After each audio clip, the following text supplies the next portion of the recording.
Have you heard of that mostly forgotten Canadian children's film, The Peanut Butter Solution? It's a very strange movie. While not marketed as a horror movie, it contained a lot of concerning lost media elements that disturbed and traumatized a lot of children when it came out. The MPAA rating for the film was PG-13, but even the plot synopsis by the creators of the film mention crazy things, like a painter kidnapping children to use them for slave labor to produce hair for paintbrushes, and one character growing uncontrollable pubic hair. Supposedly, the film was originally supposed to be an R-rated horror film, but got merged as part of a series that director Michael Rubo was working on. The plot is as follows. Michael Baskin is an average 11-year-old boy. His father, Billy Baskin, is a struggling artist and temporary sole caretaker of the children, while his wife attends to the estate of her recently deceased father in Australia. Upon hearing the news that an abandoned mansion has recently burned down, Michael and his friend Connie decide to explore the remains. Outside the mansion, Connie dares Michael to take a look inside, leading to a frightening encounter with the ghosts of its homeless inhabitants who had died in the fire. Michael does not know this yet, but his fearsome run-in with the ghosts has given him a mysterious illness, the fright. Michael wakes up the next morning to find that the fright has made him lose his hair. After a failed attempt with a wig, an older boy pulled his wig off during a fight in a soccer game. The ghosts visit Michael in his sleep and give him the recipe of a magical formula for hair growth, the main ingredient of which is peanut butter. Michael's first attempt to make the formula is thwarted when his father and sister dispose of it, thinking he was creating something to ingest rather than use topically. The ghosts return the following night, giving themselves a second chance to repay him for giving his money to some homeless people. They also give Michael special instructions on not adding too much peanut butter, which will result in dreadful results. Michael successfully makes the formula this time, but ignores their instructions, and wakes up the next morning to find that his new hair has already begun to grow super fast. After only a few minutes, Michael has grown a full head of hair. Suspicious of his fast-growing follicles, Connie confronts Michael about his unusual ability. When Michael reveals to him his concoction, Connie decides to apply some to his pubic area, in an attempt to create the illusion that he is going through puberty. Connie soon discovers that the joke is on him. Soon, Michael and Connie's hair grows to such lengths that it becomes a nuisance for the school and their classmates, resulting in their suspensions.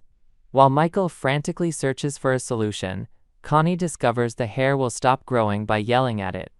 The art teacher at Michael's school, called the Signor, frightens children and forbids them from using their imagination. After getting fired from the school, the Signor finds out about Michael's condition and kidnaps him and many other neighborhood children to make magic paintbrushes from Michael's ever-growing hair, in which he subdues Michael with a knockout drug.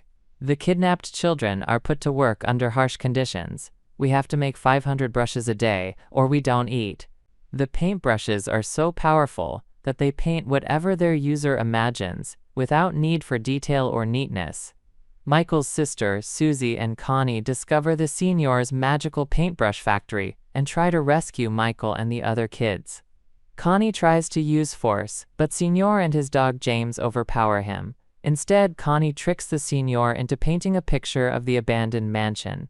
Connie then dares him to investigate inside, leading the fright to be passed on from Michael to the Signor. The Signor, now bald, escapes from the haunted house and chases the children, locking them up.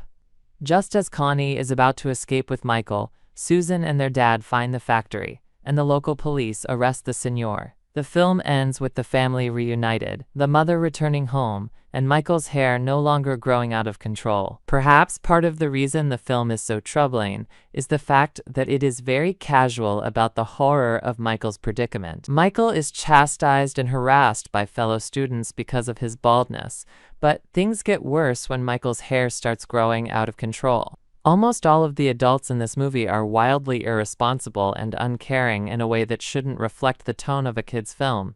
Michael's father is a failing artist who is forcing his daughter to clean his dirty room while he creates objectively terrible paintings. The teachers threaten to quit if they have to see Michael cutting his hair in the room. The police seem to have severe difficulty locating the missing children, even though they are in town, and there's a huge trail of evidence pointing to where they are. And even the children who are abducted by the Singchul seem powerless to escape from his grasp, although almost every one of these issues can actually be explained as a plot contrivance. There is no hint earlier in the film that the art teacher would turn out to be a criminal who abducts children and forces them to assemble paintbrushes or make them starve. And while the film attempts to create a lighthearted tone with pop music by artists like Celine Dion, that somehow makes the film just a little creepier, as we're supposed to accept the horrors this film is presenting as part of a casual, bright reality. A lot of young viewers at the time reported insomnia, and there were a significant number of immediate returns when the film was first released on VHS.